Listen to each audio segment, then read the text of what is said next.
Hello, good morning friends, welcome back to my channel. তো আজকে আমাদের এখানে শীতলা পুজো, তো তার জন্য সকাল সকাল স্নান করে রেডি হয়ে নিয়েছি। তো এখন প্রথমে আমি যাব আগে মিষ্টির দোকানে, মিষ্টি কিনবো, তারপরে ওখানে যাব স্থানে।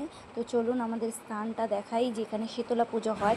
এটা আমাদের অনেক পুরনো শীতলা পুজো। তো আমরা চলে আসলাম মিষ্টির দোকানে, আমাদের এখানে পরে এটা হচ্ছে আমাদের শীতলা পুজোর স্থান। এটা অনেক পুরনো, এটা আগে ছিল না। এখন এটা উন্নতি করেছে।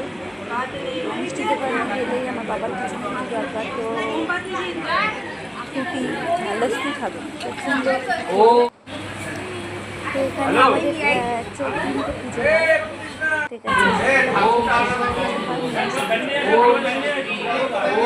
এখানে এখনো শীতলা ঠাকুর আসেনি, আসতে দেরি হবে। এখন মনসা পুজো হচ্ছে।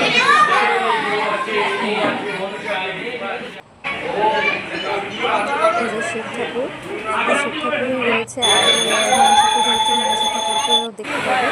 এখানে মনসা পুজো হচ্ছে। পাপাকে বুঝতে বলেছে, তাই পাপা বুঝতে। চলুন টাটা।